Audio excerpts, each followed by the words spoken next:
Oke, selamat pagi semuanya. Salam sehat selalu bagi kita semua. Selamat Pagi, Bang. menjalankan ibadah puasa bagi yang menjalankannya dan mohon maaf minggu lalu saya tidak bisa apa melakukan pelatihan kepada Anda kalian semua karena Ibu sedang tidak sehat, saya mesti menunggu ya. Dan kemudian saya juga mohon maaf karena tidak bisa setengah sembilan, saya undurkan jam 9. Kenapa? Karena pagi-pagi saya bisa sibuk untuk memegang cucu terlebih dahulu, dan kemudian menjemput cucu satu lagi ke rumah, sehingga setelah semuanya rampung jam 8 setengah 9 barulah saya punya waktu leluasa untuk bisa memberikan pelatihan-pelatihan buat kalian semua. Selamat pagi Kiki. Baik, Pagi, Pak. saya akan mulai share karena 1 menit lagi ya, sambil menunggu yang lain. Nanti tolong sebentar, tadi saya sudah minta si Isna untuk ini untuk bisa menjadi itu ya, menjadi co-host. Nanti saya minta tolong juga Linda jadi co-host kalau misalnya ada yang lain hadir ya. Oke. Baik, saya akan coba share screen ya. Ya, saya coba nonton. Kalian sudah lihat screen ya? Sudah lihat screen saya? Sudah kah? Sudah Pak, sudah. Sudah ya? Ya Pak, sudah. Baik. Saya ingin coba sampaikan pada kalian semua bahwasannya tidak ada polis asuransi yang sukar untuk dipahami. Ya, asal kita tahu cara melakukan cracking. Ya, kalau Uus kan di IT kan bisa menjadi crack ya, mengcrack sesuatu hal menjadi lebih mudah ya, yang sebelumnya kita anggap itu sulit ya. Jadi sekali lagi pahami dan kemudian yakini bahwasannya semua polis asuransi itu mudah dipahami. Itu dok ya. Sehingga kalian tidak terbentur dengan main block ya. Ya. Oke, saya akan coba. Ada gaung ya. Iya.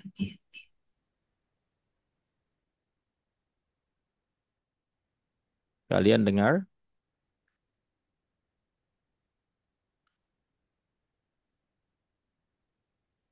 Kalau kalian menerima pembangunan kayak begini pakai bambu-bambu ya, jangan ya.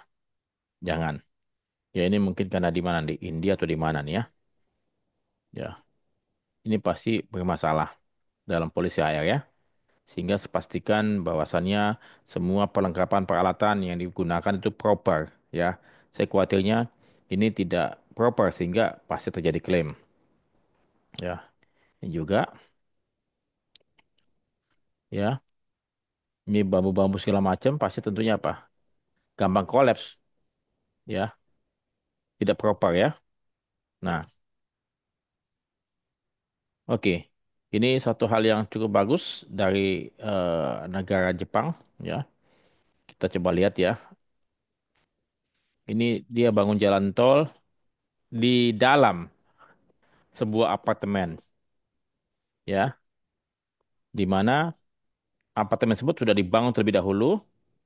Kemudian pemerintah Jepang ingin membangun jalan tol di Osaka ternyata ya. Dekat Osaka ya.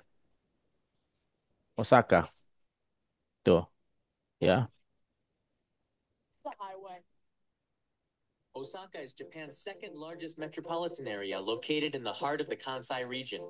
Not far from Osaka Station lies one of the world's most peculiar buildings.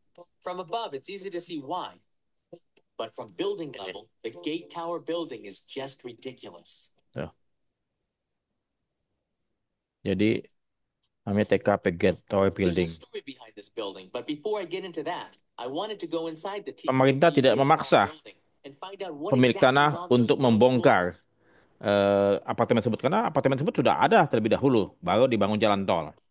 I got permission from the building owner to give you a look around. First, I had to pin down which floors the highway was located. But I quickly found out those floors 567. simply don't exist. 567 nggak ada. 1, 2, 3, 4.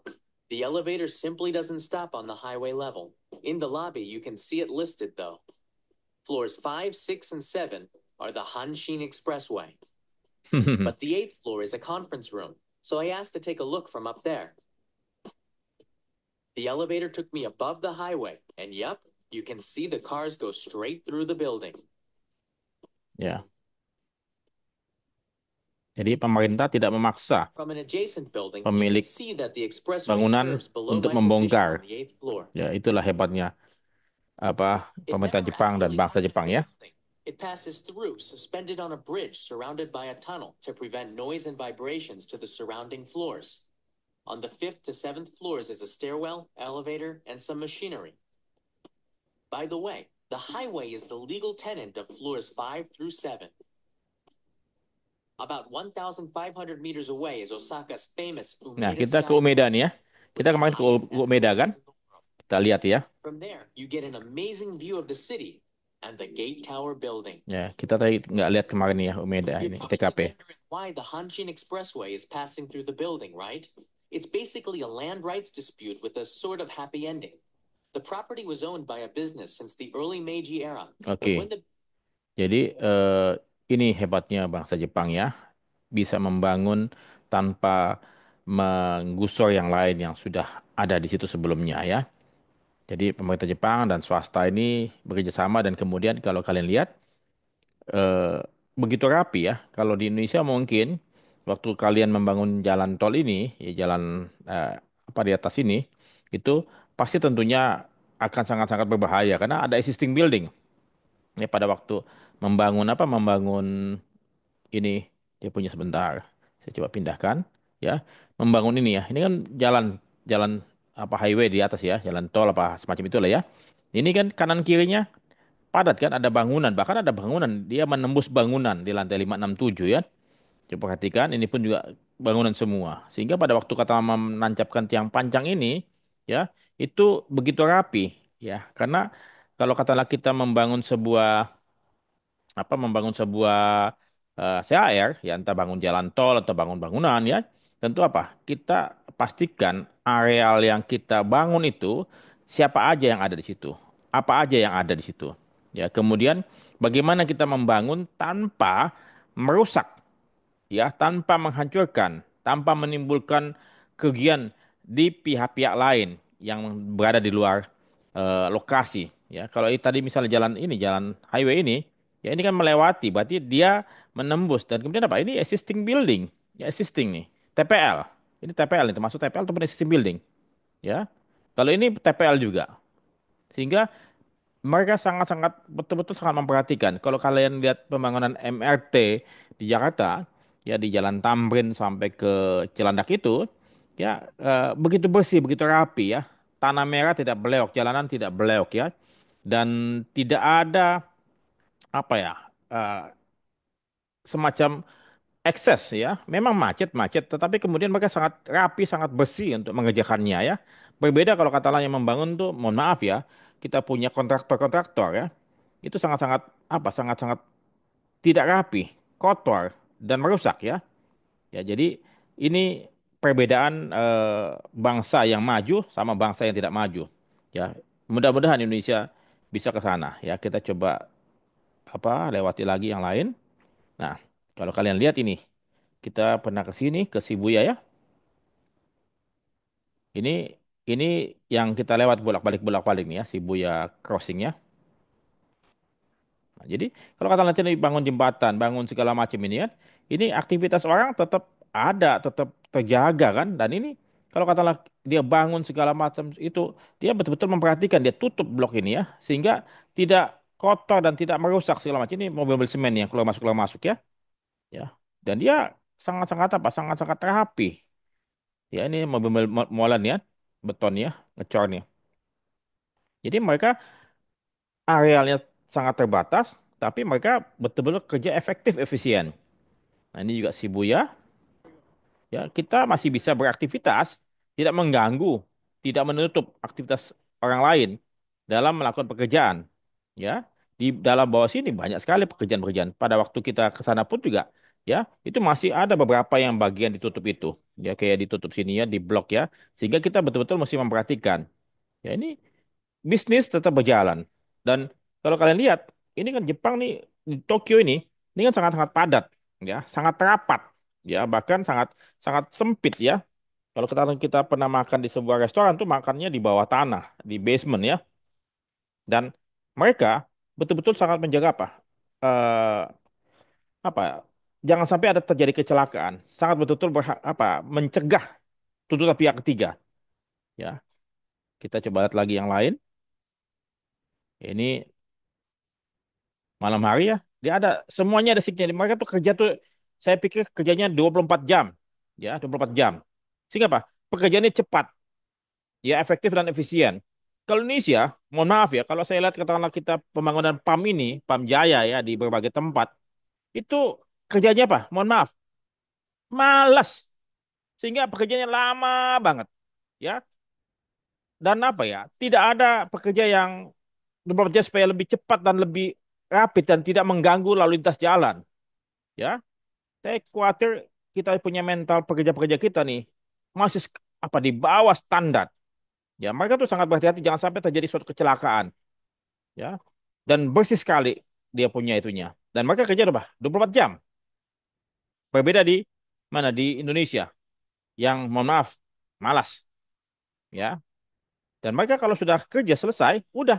Mungkin kalau pekerjaan-pekerjaan yang ringan, yang kecil, ya mereka tuh kerjanya cepet. Bahkan mungkin pada waktu kita tengah malam, waktu ngantar koper, kita mau dari Tokyo ke Osaka, itu mereka kerja malam. Dan kemudian paginya sudah rapi kembali. Jadi mereka tuh kerja tidak mengganggu lalu lintas jalan, bila mana memang pekerjaan cuma sedikit. Ya, dan mereka punya pelatihan untuk keselamatan kerja sangat bagus sekali. Ya, oke. Saya kembali ke saya stop share. Oke, saya tidak memakai slide ya, saya tidak memakai bahan presentasi. Cuman saya mau coba sampaikan kepada kalian semua, kalian bisa membayangkan bahwa sebuah pembangunan gedung atau pembangunan apapun itu biasanya ada satu areal tertentu, ya, ada satu areal, satu kotak, satu premises yang dimana itu yang akan dibangun, ya. Kalau katakanlah misalnya tadi Shibuya Crossing-nya, itu areal yang dibangun tersebut ditutup, ditutup, diblok, ya, supaya orang umum tidak boleh lalu lalang melewati tempat pembangunan. Hanya petugas, hanya pegawai, hanya pihak yang diperkenankan masuk ya dengan memakai alat keselamatan diri itu yang boleh masuk pakai tanda pengenal ya. Seperti ya kalau katakanlah kalian lihat pembangunan MRT juga. Kan kita tidak bisa masuk kawasan pembangunan MRT kan. Hanya karyawan, pekerja yang memakai seragam, memakai ID, dan memakai topi keselamatan, helmet, dan segala macam, itu yang boleh memasuki area pembangunan. Jadi, tertutup rapat, tidak boleh orang lalu lalang sembarangan gitu loh. Ya. Nah, kalau di tempat kita, di pembangunan PAM ini, itu kayaknya mudah sekali, ada celah-celah dan segala macam. Dan kemudian, mohon maaf ya, eh, banyak sekali yang terbengkalai, banyak sekali yang tidak dikerjakan secara cepat dan tepat ya. Itu kelihatannya kayak lama sekali. Apakah nunggu anggaran atau bagaimana? Kalau Jepang ataupun bangsa-bangsa lain yang lebih maju, mereka tuh berusaha untuk secepat mungkin tanpa tanpa mengecilkan ataupun mengurangi kualitas. Ya karena mereka takut kalau misalnya mereka gagal membangun ataupun roboh, ya itu mereka punya Mereka punya sertifikat ataupun mereka punya izin membangun itu akan dicabut baik itu dia punya perusahaan maupun dia punya individu insinyur-insinyur tersebut ya. Kalau apalagi kalau melakukan korupsi, itu sudah selesai masa depannya. Tapi kalau Indonesia, ini yang saya pikir khawatir karena hukuman ataupun sanksi yang diberikan tidak begitu memadai sehingga alhasil mereka semua abai ataupun ya tidak peduli dengan hal tersebut ya. Nah, jadi yang pertama kali adalah kalian mesti mengenal area pekerjaan, ya area pekerjaan. Kemudian setelah itu yang kita mesti ketahui ya ini membangun apa? Mau membangun sebuah gedung kah? Apartemen ataupun office tower ataupun shopping mall atau membangun factory, pabrik, ya, atau membangun jembatan atau membangun apa? Kalian mesti ketahui itu dulu, membangun apa, ya, supaya kalian pahami, oh ternyata pembangunan ini pembangunan yang umum. Katakanlah misalnya membangun jembatan, ya jembatan biasa. Tapi kalau membangun jembatan di atas sungai atau laut ya laut itu pasti tentunya spesifikasinya lebih mesti mesti apa mesti lebih clear dan lebih mesti diketahui apakah mereka sudah punya pengalaman atau belum ya. Nah, jadi membangun apa kemudian umumnya dia membangun berapa lantai, berapa story ya, apakah di atas 20, di bawah berapa story, berapa basement, ini mesti diketahui dulu nih supaya kita tahu berapa lama pekerjaannya. Ya, setelah itu Biasanya sebelum katakanlah kita membangun sesuatu gedung, biasanya apa? Ada prinsipal.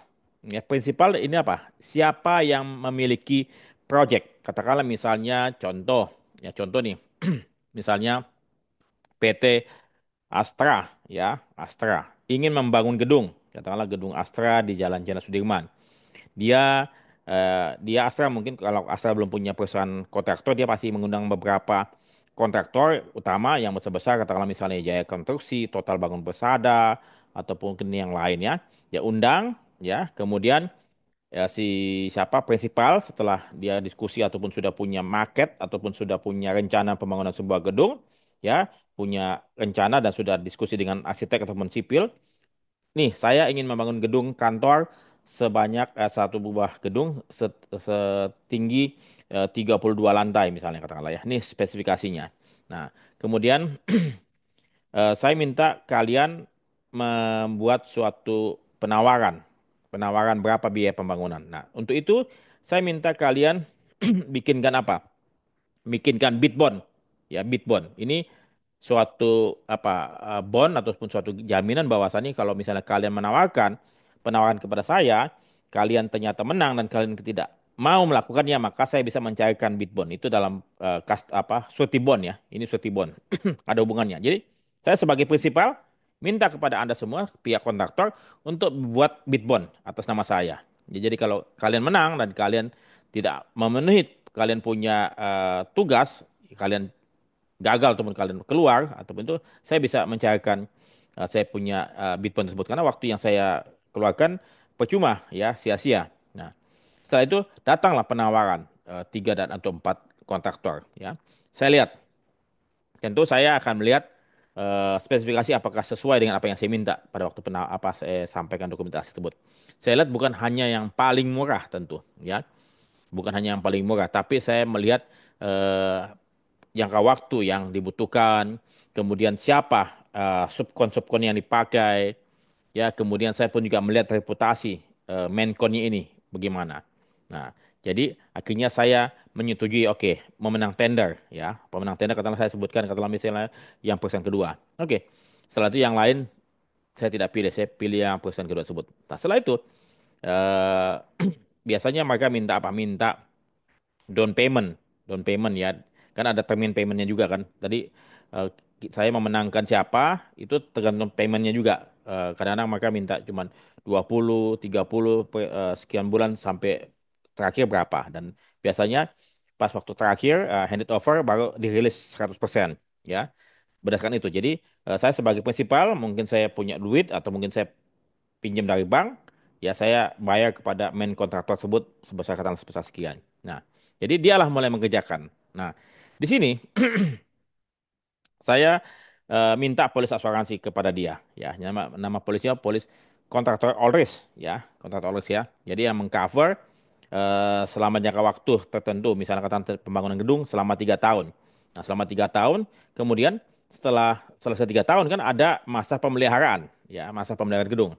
Ya biasanya kalau kalian membeli rumah dari developer, biasanya apa? Ada masa garansi selama setahun. Ya misalnya ada bocor, ada retak, ada rembes, dia punya kamar mandi, ya mungkin juga ada keramik-keramik yang menggelembung, ya itu namanya masa pemeliharaan, masa garansi selama setahun setelah serah terima. Ya itu dalam pembangunan gedung biasanya sama dengan kalau kalian membeli rumah dari developer kan, kecuali kalian membeli rumah second, ya kalian membeli ada second nggak ada tuh garansi bocor atau segala macam ya. Kalian lihat, kalian sudah setujui, kalian bayar. Udah, nggak ada garansi. Itu resiko di tangan pembeli. Tapi kalau kalian beli dari developer, ya biasanya ada masa garansi ataupun masa pemeliharaan selama 12 bulan. Tergantung masing-masing developer. Nah, jadi polis tersebut berlangsung selama masa pembangunan plus masa pemeliharaan. Itu polis CHR. Nah, otomatis siapa nama tertanggung yang dalam polis tersebut? Biasanya siapa nama tertanggung? Ya tentu nama siapa? Nama prinsipal, nama pemilik. Katakanlah saya sebagai pemilik, ya Fedi Pilor ataupun PT ABC. Kemudian QQ siapa? Nama apa? PT katakanlah Total Bangun Persada. S. Main kontraktor.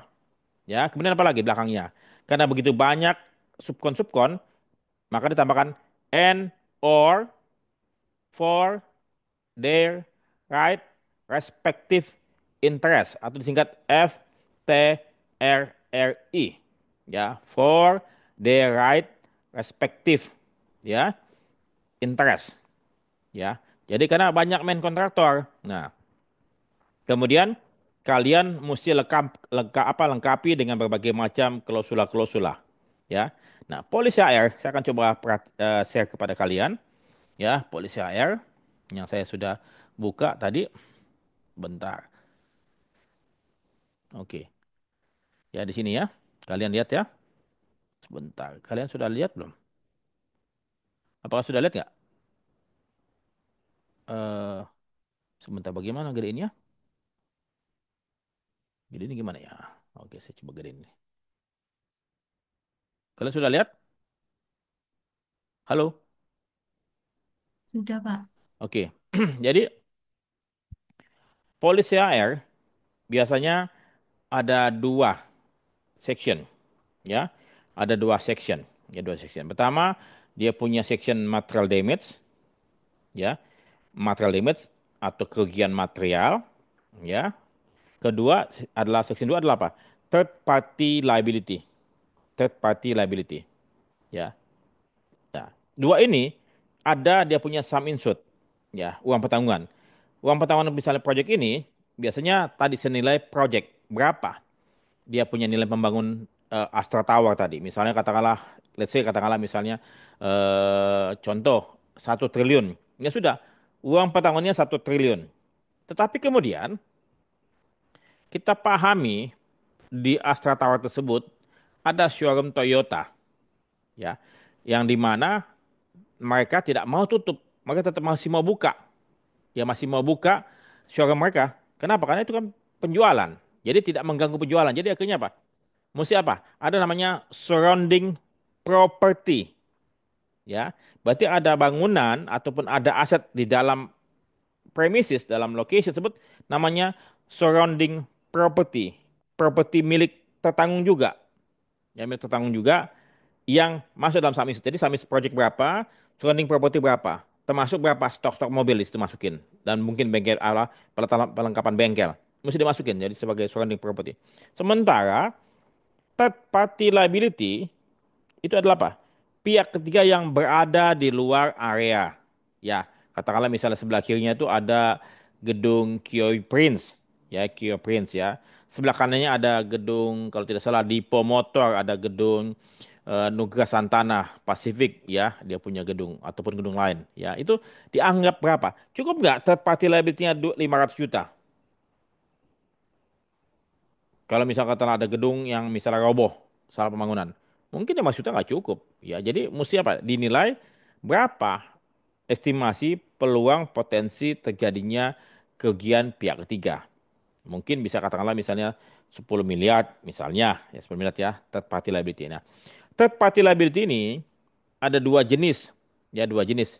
Pertama adalah bodily injury, ya kerugian ataupun luka badani ya celak apa cedera ataupun kematian bisa saja ya termasuk individu ya orang-orang tersebut baik orang-orang yang berada di luar lokasi maupun tamu-tamu yang datang ke lokasi itu third party liability adalah bodily injury maupun apa adalah property damage ya ada dua dia punya third party jadi bodily injury maupun property damage misalnya katakanlah tadi kita pakai tiang panjang tiba-tiba kaca gedung sebelah pecah ataupun ada roboh retak nah itu namanya property damage third party liability tapi kalau ada yang tiang panjangnya roboh kena seseorang luka ataupun mati itu maksudnya third party liability bodily injury cedera badani ya itu third party oke nah seperti yang saya sampaikan pada kalian semua kalian jangan takut jangan paranoid melihat membaca polis asuransi yang kalian belum pernah sentuh ataupun kalian belum pernah baca ya. Saya terus saja memahami polis engineering pada waktu saya bekerja di Allianz tahun 92 sampai 96 akhir ya. hampir 5 tahun saya di sana. Saya belajar banyak dari Pak Victor Sanjaya. Saya mendapatkan buku-buku dari Munire, buku CAR, buku E EAR, buku MB, buku EI, ada 4 buku saya dapatkan dari Pak Victor Sanjaya, ya. Dan saya diperkenankan fotokopi itu sebagai buku pegangan kami yang mau belajar mengenai engineering, ya. Nah, jadi sekali lagi jangan takut, jangan paranoid terkait dengan polis apapun, termasuk polis-polis yang berbahasa Inggris, CAR, MB, EAR, kemudian apa lagi, Marine Hall, jangan takut. Karena semua polis pada dasarnya sama. Makanya untuk melakukan cracking polis asuransi, kalian pertama kali apa? Harus pahami jenis ataupun karakter polis itu. Nah, kalau polis engineering sebagian besar bersifat apa? Bersifat all risk. Ya, bersifat all risk. Artinya apa? Yang dijamin, bahaya yang dijamin tidak disebutkan satu persatu. Ya, tidak disebutkan satu persatu. Ya, tetapi sebaliknya, hanya pengecualian saja yang disebutkan. Baik itu dalam general exclusion maupun special exclusion. Nah, sepanjang tidak disebutkan dalam general maupun special exclusion, maka suatu kerugian yang disebabkan oleh suatu bahaya yang tidak dikecualikan itu terjamin. Namun ada syarat utama lagi dalam setiap polis Polris, ya, ada 3 syarat utama. Pertama apa? Ini kata-kata kunci yang kalian mesti hafalkan, ya, mesti hafalkan mati. Pertama apa? Accidental. Artinya apanya? Sekonyong-konyong, tiba-tiba. Itu sifatnya, ya. Kedua apa? Unforeseen. Tidak diduga sebelumnya. Ya, tidak dikira sebelumnya. Unforeseen. Tidak terlihat sebelumnya. Yang ketiga adalah apa? Physical damage. Ya, physical damage. Ya. Jadi kalau kata misalnya terjadi apa? Terjadi kebakaran, kan itu accidental, unforeseen. Kemudian ada physical damage, ada kerusakan. Ya, sepanjang tidak disebutkan dalam general exclusion maupun special exclusion. Sehingga kalian hanya harus memahami ataupun menghafal, ya, general exclusion. Ya, saya sih kalian nggak perlu hafal, tapi paling nggak memahami ataupun tahu cara membaca polis asuransi. Oke, saya akan coba lihat, ya. Kemudian di sini lihat, ya. Ya, di sini sebutkan apa? Ini general exclusion, ya. Apa general exclusion? Kenapa disebutkan general exclusion? Disebutkan general exclusion kenapa? Karena sebagian besar bahaya-bahaya di sini itu juga dikecualikan dalam polis-polis lain, ya. Makanya disebutkan general, pengecualian umum. Karena dalam polis-polis lain juga dikecualikan kayak polis marine, cargo. Itu kan war, kan dikecualikan, ya. Nuklir dikecualikan. Apa? Kesengajaan daripada tertanggung dikecualikan, ya. Dan sini ini cessation work, ini penghentian pekerjaan sebagian ataupun seluruhnya itu dikecualikan. Sepanjang tidak disebutkan dalam general exclusion dan juga, ya, dan juga tidak disebutkan dalam special exclusion, ini bisa bisa ini dijelaskan dikecualikan, tapi bisa diperluas, ya, ini term exclusion endorsement bisa diperluas, ya, karena dia mengecualikan TS, ya. Nah, kita coba lihat, ya, punya special exclusion. Nah, kalau kalian lihat ini, jadi kalian sebagai broker jangan cuma karena ini klausula, wah ini keperluasan, ada juga namanya exclusion clause. Ya, ada namanya exclusion clause. Artinya apa? Klausula pengecualian. Ya. Nah, ini general condition bagaimana polis asuransi, bagaimana laporan, ya, bagaimana mesti ada klaim segala macam. Nah, di sini nih, special exclusion, ya. Jadi special exclusion untuk property damage, ya. Ada berapa item? 9 item, ya. Sebutkan apa misalnya pengecualian pertama? Deductible, jelas semua deductible dikecualikan itu menjadi pengurang, ya. Ini apa? Con loss, consequence loss of any kind, description whatsoever, penalti segala macam. Itu dikecualikan, con loss. Jadi dalam polis AR tidak dijamin tuh dia punya tanda petik con loss. Kalau dalam polis property all risk ataupun property bisa diperluas dengan consequence loss ataupun loss of profit ataupun business interruption akibat kebakaran, ya, dia punya pabrik tidak bisa melanjutkan operasional, tidak bisa menghasilkan produksi barang, sehingga apa penjualan tersebut tidak terjadi dan keuntungan yang diharapkan tidak tercipta, maka bisa diperluas dengan namanya business interruption ataupun loss of profit.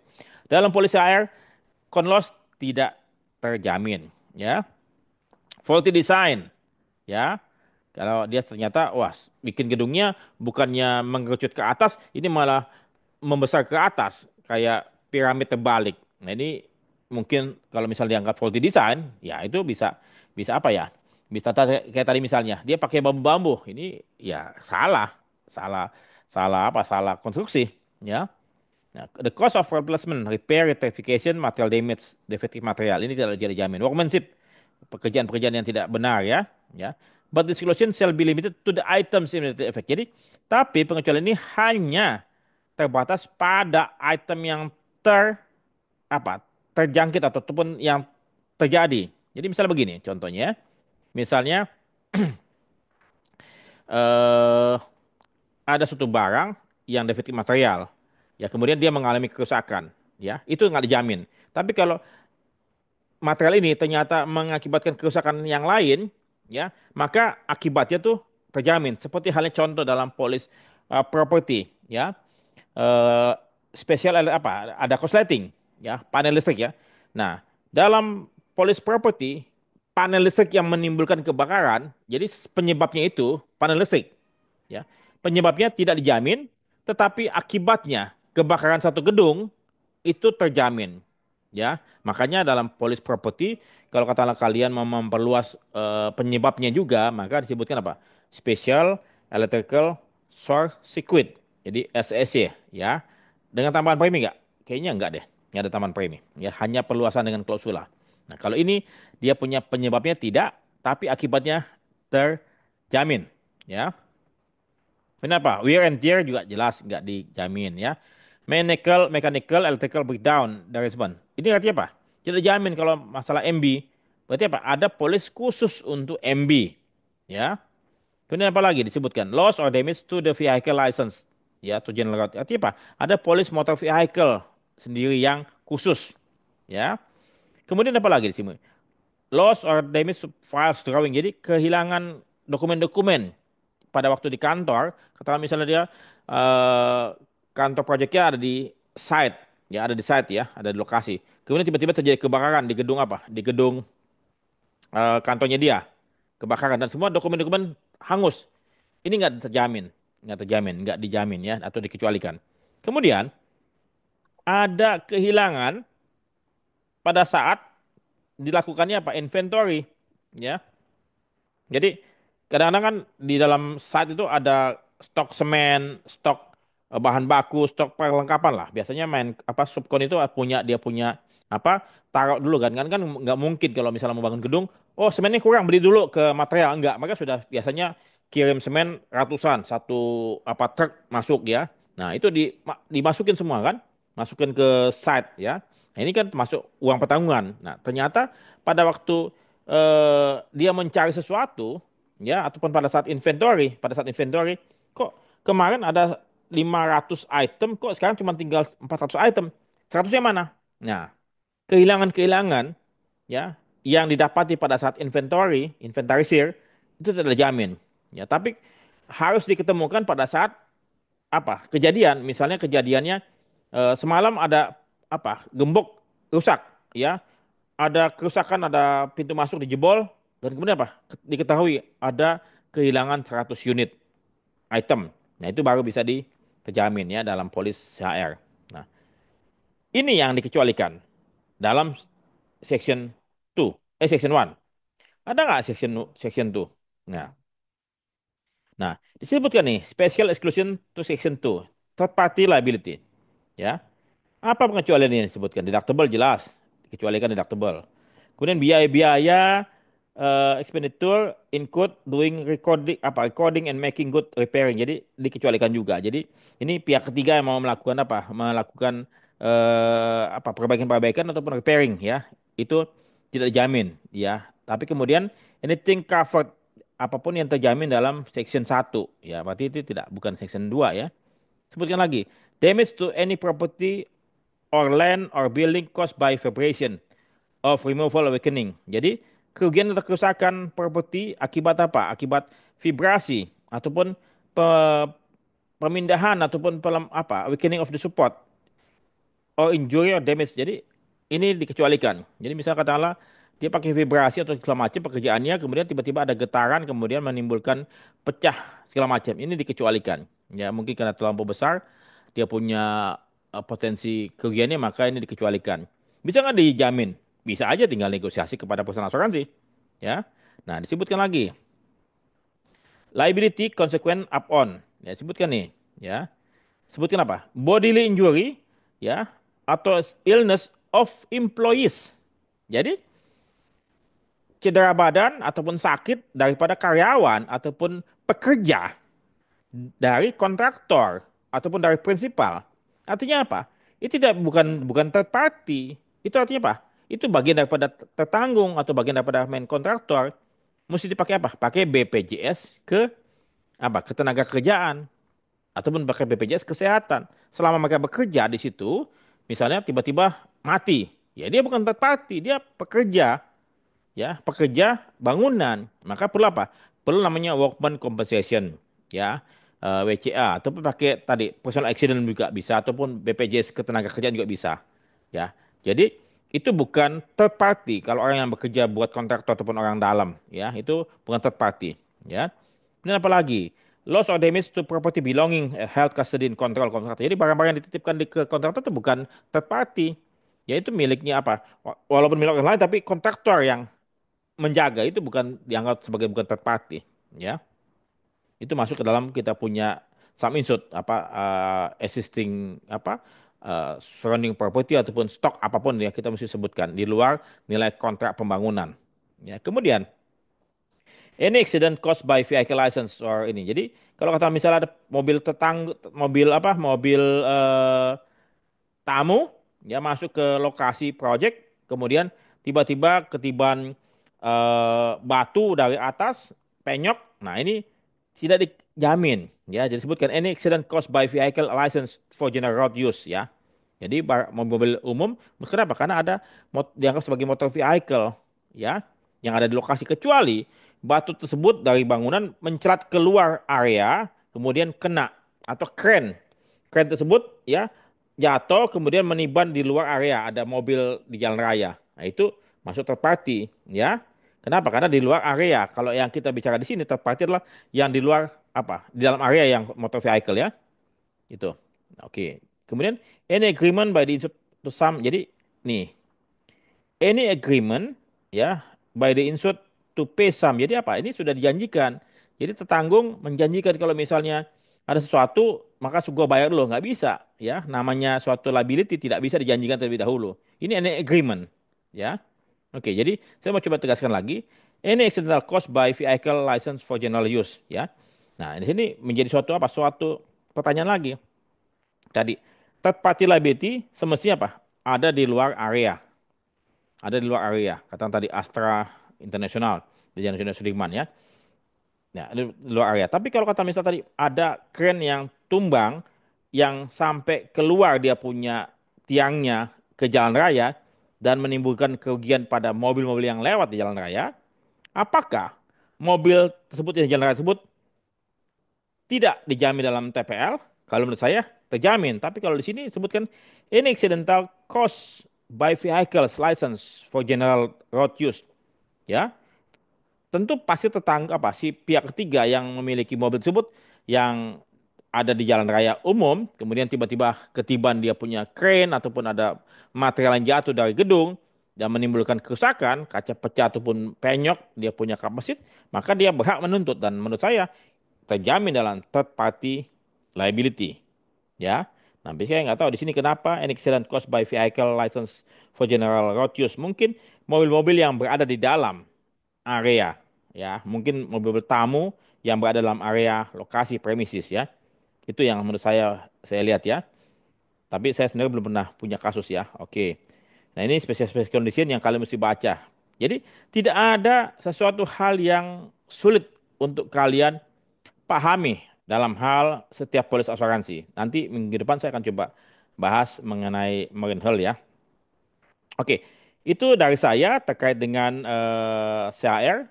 Mungkin kalau teman-teman ada pertanyaan, silakan kalian tanyakan ataupun ada suatu hal yang kalian pernah alami ataupun kalian ingin ketahui silakan. Monggo, tanyakan saja.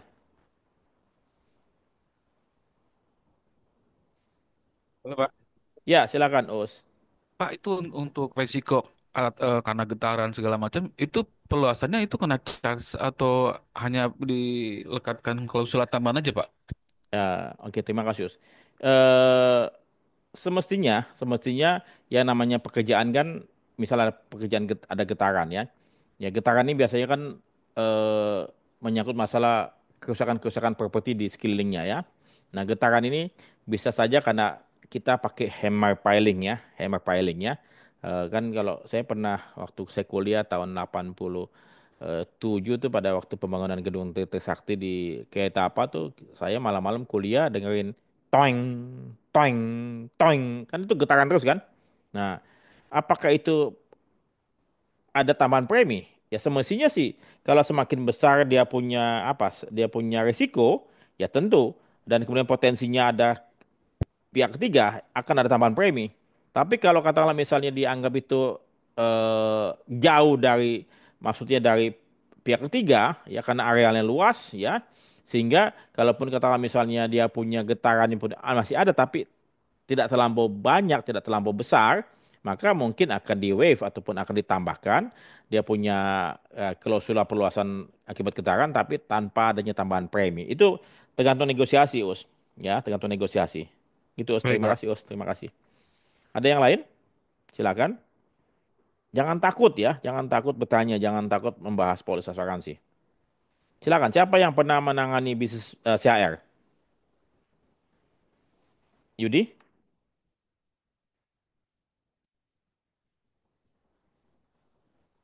Pernah Yudi menangani polis CHR?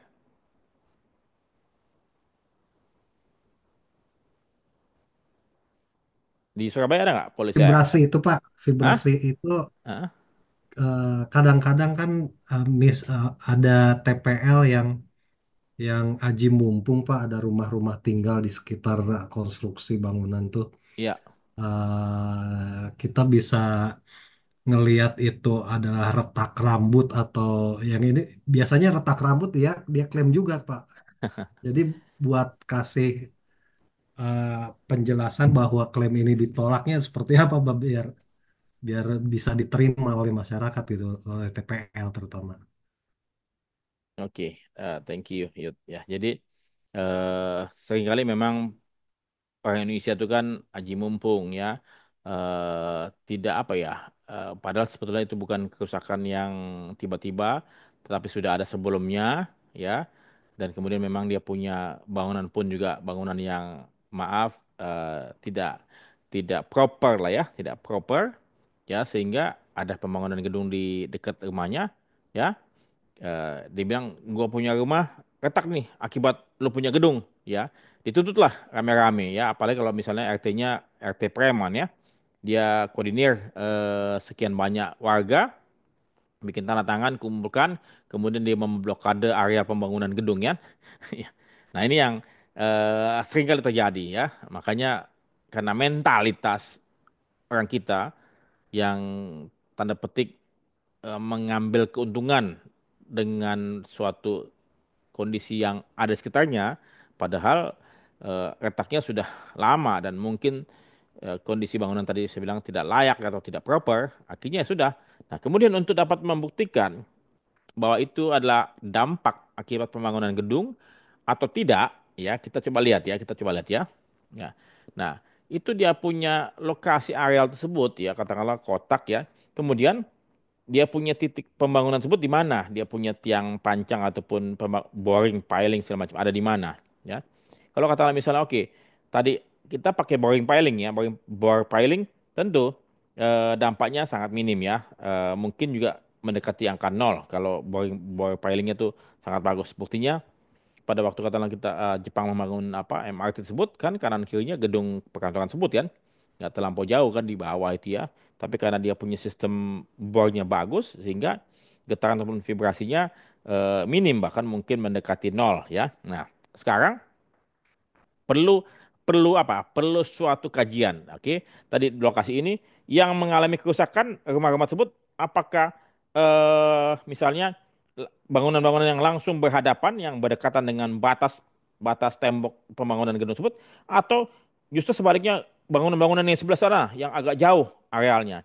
Kalau katakanlah misal ternyata yang komplain ini adalah yang bangunan yang jauh-jauh sekali dari areal batas tembok tadi. Bahkan mungkin rumah yang kesekian, yang ke-10, ke-11, 12 ya. Sementara rumah-rumah yang dekat sekali itu 1 sampai 5 sampai 6 itu enggak mengalami kerusakan. Nah, sehingga bisa dibilang bahwasannya ya ini aji mumpung, ya aji mumpung. Makanya kalau sebab itu mesti diperhatikan, dipastikan, langsung disurvei ya. Yang kena dampak apakah bangunan yang berhadapan langsung, yang berdekatan dengan batas tembok areal dengan rumah penduduk, atau justru penduduk yang jauh-jauh itu. Ya, kalau yang langsung berhadapan dengan tembok pembatas proyek bisa saja, bisa saja. Nah, getaran ini atau retak ini apakah di seluruh bangunan, di seluruh bagian tembok kan rumah itu kan banyak sisi kan, ada 4 sisi ataupun berapa sisi di bagian dalamnya kan. Apakah semuanya retak apa enggak? Ternyata cuman 1 2 ya, berarti apa? Ya, berarti itu memang di situ yang tidak bagus ataupun di situ yang sudah retak. Nah, jadi biasanya apa? Perlu perlu apa ya? Perlu seorang insinyur, insinyur yang untuk mengukur, memastikan apakah kerusakan tersebut baru saja terjadi ya pada saat pembangunan gedung atau sudah terjadi lama sekali. Ya, ini kerusakan lama atau kerusakan yang baru. Kan terlihat kan? Ini retak ini lama atau sudah atau masih baru. Ini biasanya Pak, perlu insinyur yang bisa menghitung itu. Kalau kita orang asuransi ya paling hanya dengan kasat mata saja, tapi mungkin orang insinyur perlu bisa punya alat-alat alat tertentu atau punya suatu ilmu tertentu yang bisa memastikan bahwa ini kerusakan adalah kerusakan lama, sudah 2 tahun, ya. Kalau yang ini baru 5 hari. Begitu, Mas Yudi. Semoga Ya Pak. menjawab ya. Kasih. Thank you. Pak, satu lagi Pak. Silakan Yudi. Ah, kalau ada proyek yang proyek tersebut menambah lantai, misalkan ada satu gedung sudah berdiri 2 lantai, kemudian akan menambah lantai 2 lagi, jadi totalnya 4. Ya. Akan tetapi asuransi yang pertama, proyek yang pertama tahap 1 itu tidak lewat antara. Mm-mm. Nah itu bisa nggak Pak Ya, kita bisa aja sih. berikan? Kenapa? Bisa aja sih sepanjang pertama adalah memang kalian mesti memahami kontraktornya sama atau tidak. Itu dulu satu ya.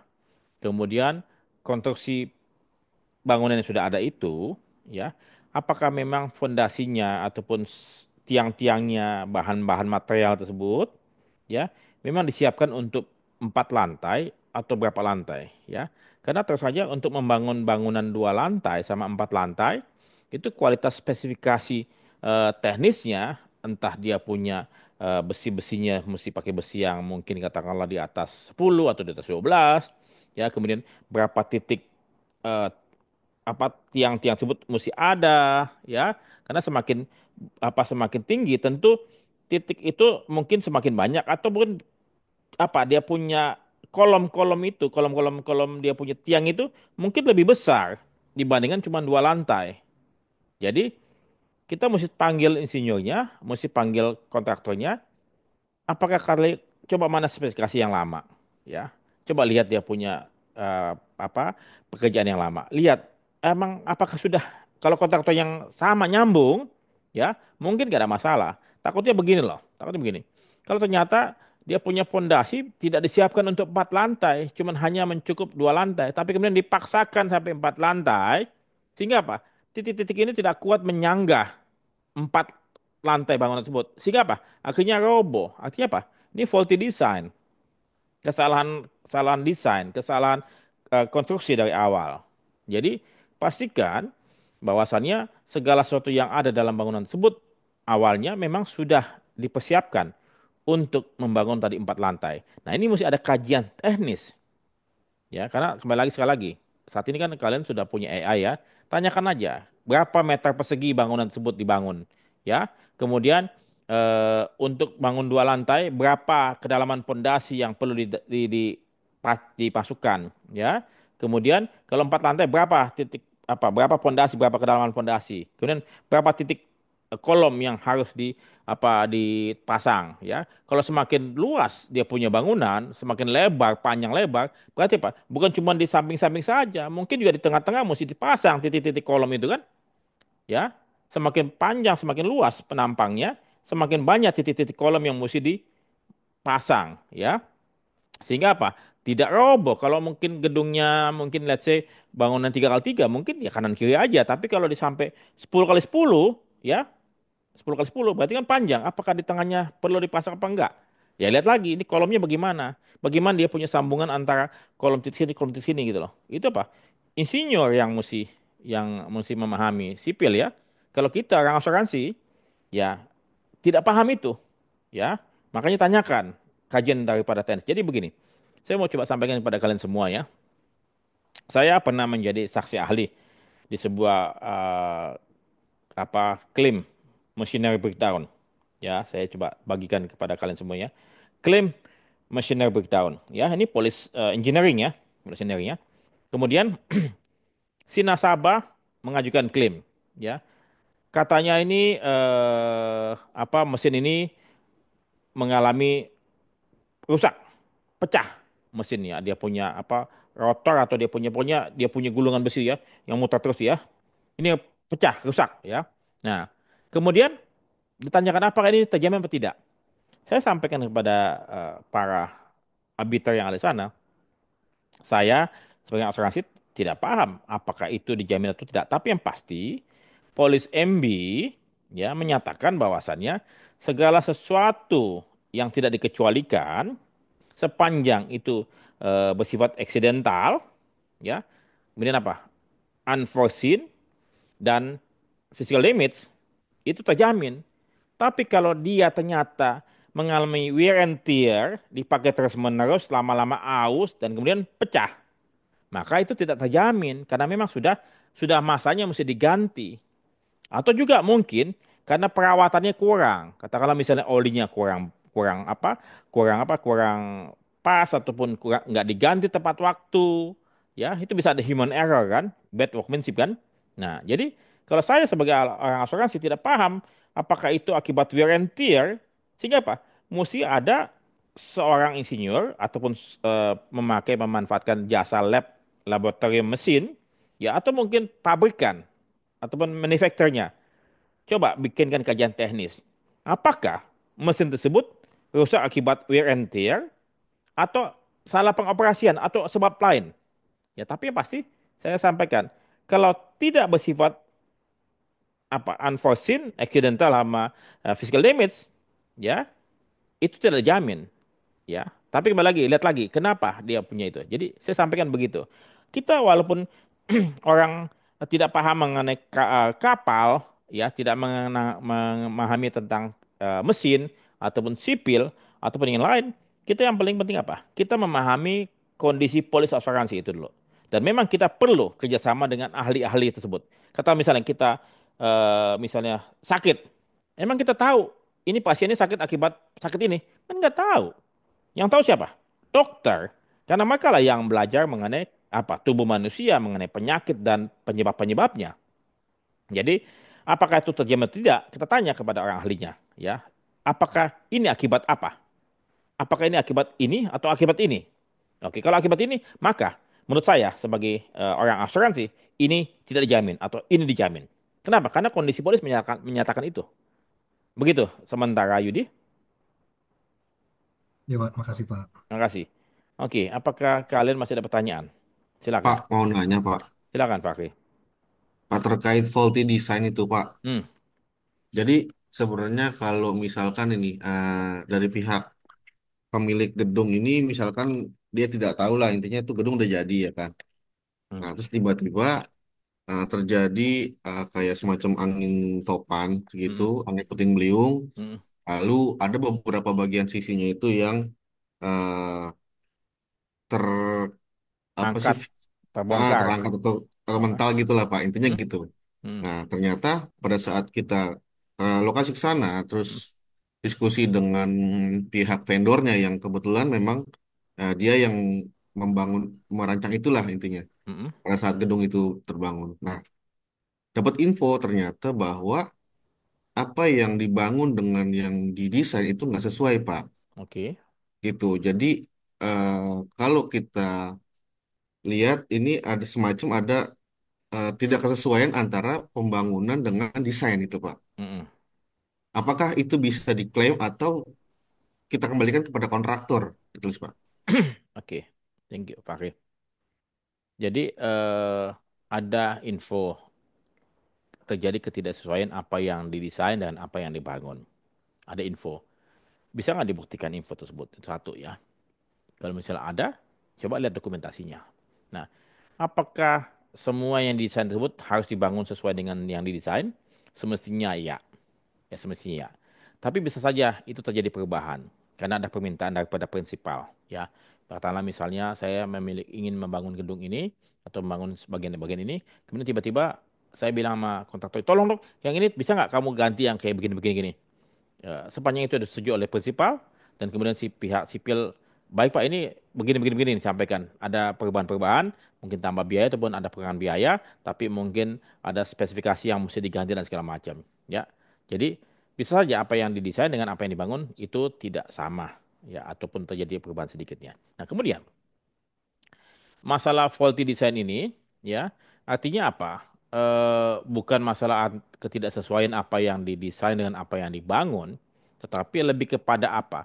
Lebih kepada apakah yang dibangun ini memang kekuatannya sudah sesuai dengan standar insinyur atau standar teknis atau tidak, Hmm. ya dalam keadaan yang biasa, dalam keadaan biasa. Katakanlah misalnya di lokasi tersebut hujannya cukup deras, cukup banyak curahnya ya. Nah, kemudian mestinya bangun apa? Bangun tidak pakai apa ya? Tidak pakai polikarbonat yang tipis, tapi lebih pakai kalderon misalnya ya, atau pakai Alderon. genteng ya, supaya bisa tahan ya. Nah, sehingga kalau ternyata ternyata dia ganti yang bahan yang apa? Bahan yang biasa.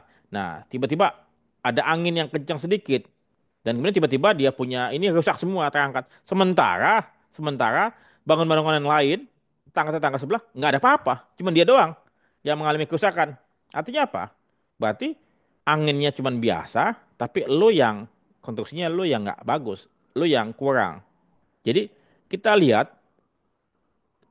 kondisi fisik faktualnya bagaimana. Lihat ya. Kemudian lihat kanan kirinya, tetangga kanan kirinya, ya. Apakah ada terjadi kerusakan yang serupa pada saat yang sama atau cuma dia doang yang mengalami kerusakan?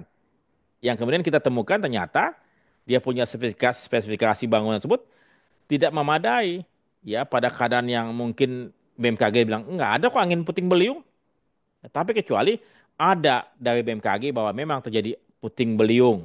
Ya misalnya ada puting beliung misalnya waktu kemarin di Bandung kan, kita Ya. paham kan ada puting beliung. Tapi kemudian bukan apalagi apalagi dibuktikan bukan cuma dia doang yang mengalami kerusakan, ada beberapa tetangga kanan kiri yang mengalami kerusakan.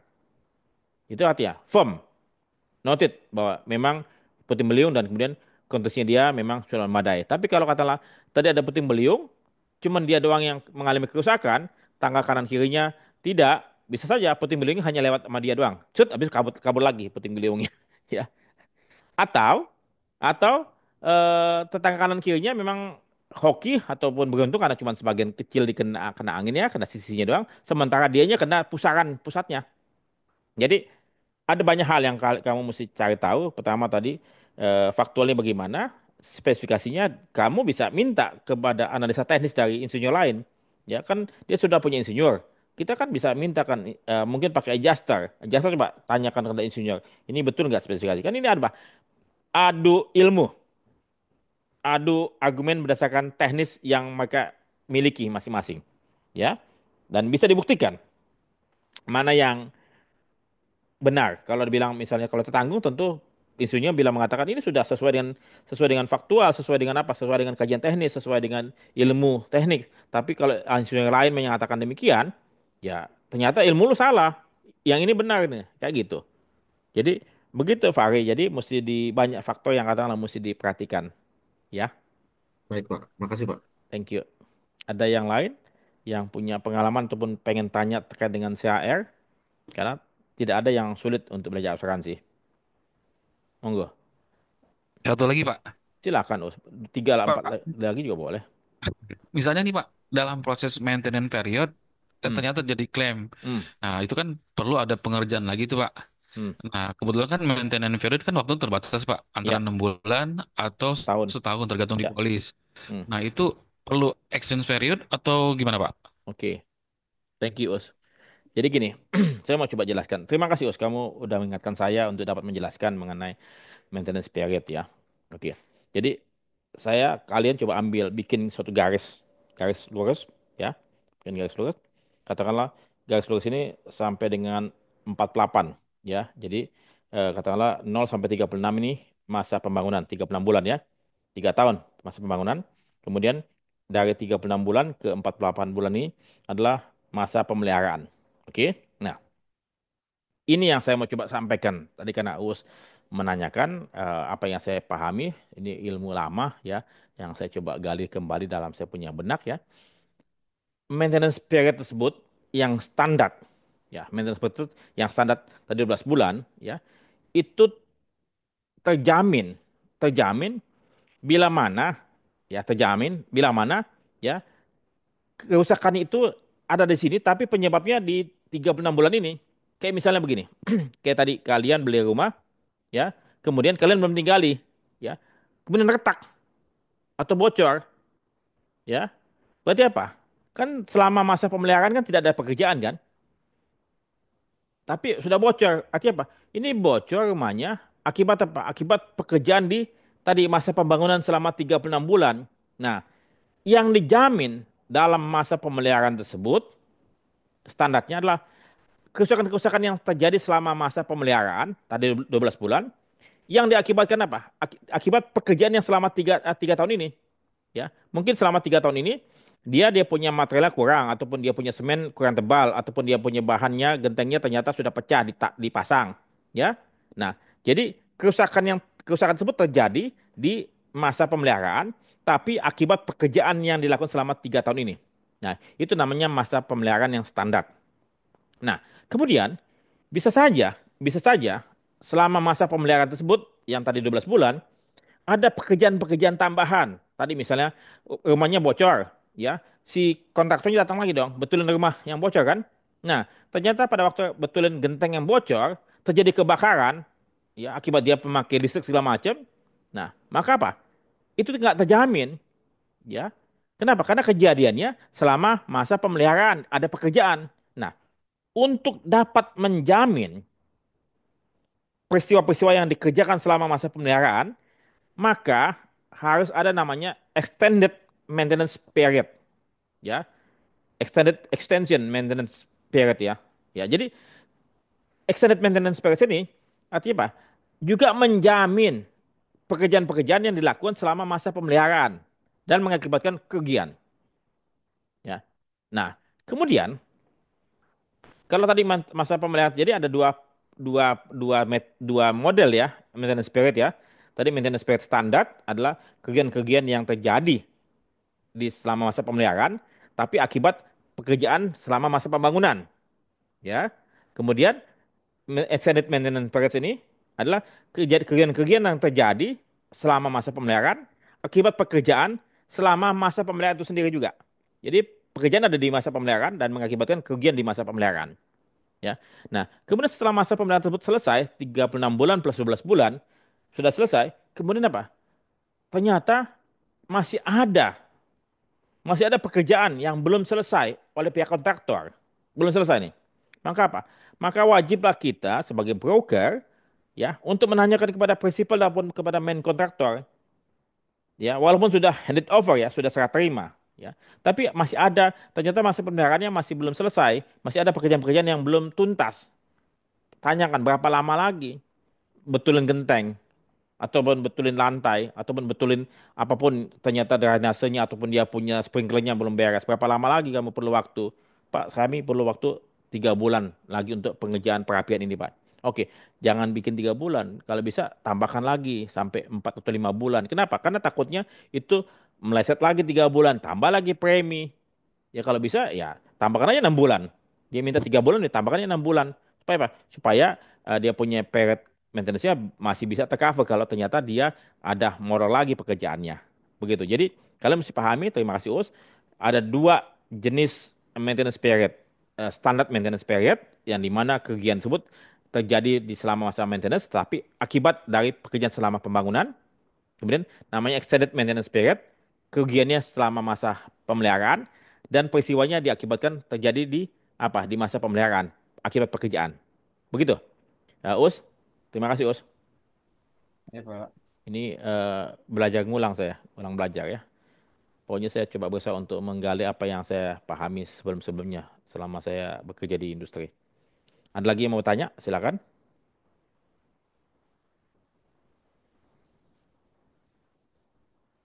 Halo. Kalau nggak ada, saya akhiri. Begitu teman-teman? Ya. Ya, Pak. Jadi ya, kalau gitu terima kasih banyak teman-teman semua. Ya kita jumpa lagi mudah-mudahan Rabu depan ya. Semoga sehat selalu dan Amin. selamat menjalankan ibadah puasa semoga lancar ya. Terima kasih. Baik, Pak. Terima kasih, Makasih, Bang sampai Febri. jumpa. Sampai Makasih, jumpa. selamat pagi. Mari.